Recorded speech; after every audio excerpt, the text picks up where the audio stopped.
I wanted to talk about severe childhood trauma, which is generally caused by severe childhood abuse, and how that can impact you later in life as an adult.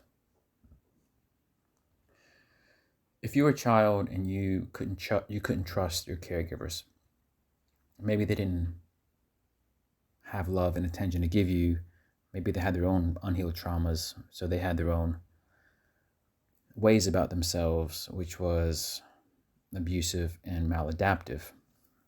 But when you grow up in an environment where you can't trust your caregivers, you can't trust the people who are meant to give you a good shot at having a healthy upbringing in this world, that can cause significant deviations in your patterns of thought, ways of being, your character, which later, you know, impacts on certain actions and decisions you make later in life. So there's a huge deviation in all that compared to somebody who had a healthy upbringing.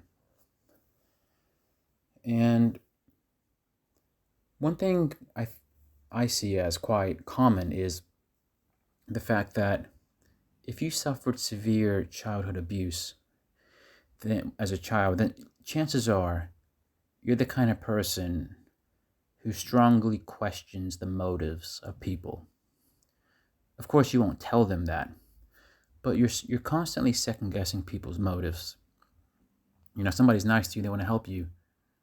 You wonder if that's coming from the goodness of their heart, or if instead there's an ulterior motive, an ulterior agenda that might not be good for you. And also, you become hyper vigilant because people who suffered severe trauma as a child,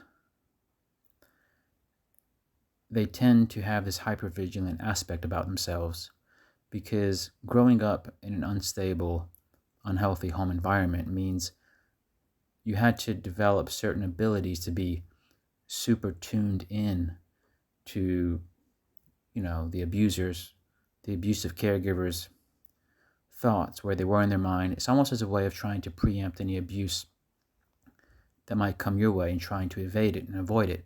So to kind of know what to say, to try to settle the person, or to try to avoid them at a time where they're most likely to be not very nice.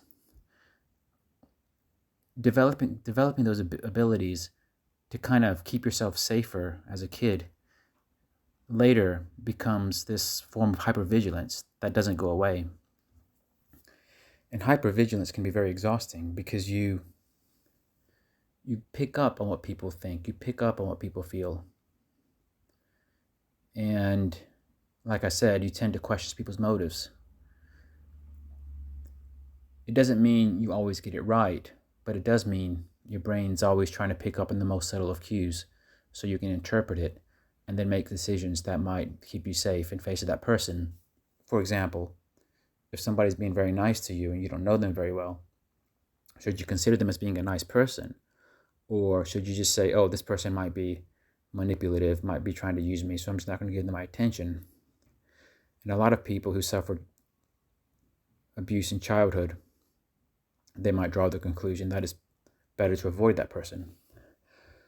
But the funny thing is, at the same time, while people who have this hypervigilance about them, who have this doubting nature when it comes to other people, at the same time, they're kind of attracted to people who make them feel uneasy, who make them feel a bit agitated inside. They're kind of attracted to people who make them wonder if those people have good motives or not. And sometimes they're quite attracted to people who actually are abusers. Because all of that is familiar. Kids in abusive homes, they associated love as being painful love. It's the only form of love they really knew. So it's almost like they're attracted to that later. So one of the most challenging things about severe childhood abuse and trauma is that you tend to be attracted to the very thing later in life which is not good for you. Because it's familiar, because it's you, it's your history, it's what you grew up with. And there's always a small part of you that thinks, oh, at a subconscious level, somebody surfaces in your life and they have similar traits to one of your caregivers that maybe didn't love you the way they should have. A part of you wants to redeem your past by making that caregiver love you the way to make this new person in your life love you the way your caregiver never did. And that's a pattern that tends to repeat itself, and a lot of times it just doesn't go away. Of course, the actions you take, the actual decisions you make, you can do whatever you want. But it's that feeling that you can't control. You can't control the people that you become attracted towards. You can't control the people who you have this gravitational pull towards, because there's something happening at a very subconscious, almost spiritual level, some might say. It's almost like, oh, you see this potential spiritual contract, so to speak, where if you can fix things with this new person, you've kind of fixed your past and therefore healed your own trauma. But that never really ends well. But even though there's a reason for it, even though it's natural to so many people, it doesn't make it any easier. Because even if you become consciously aware of your habits and why you think and behave in certain ways, it doesn't mean that you can fix it. Because one of the most difficult things in this life is to have a natural human urge towards something, maybe towards somebody who might not be healthy to you. But at the same time, you consciously say, no, this person's not healthy, so I'm not going to gravitate towards them. But that doesn't necessarily make the urge go away. So it's almost like you have this lifelong addiction that you can't quite kick.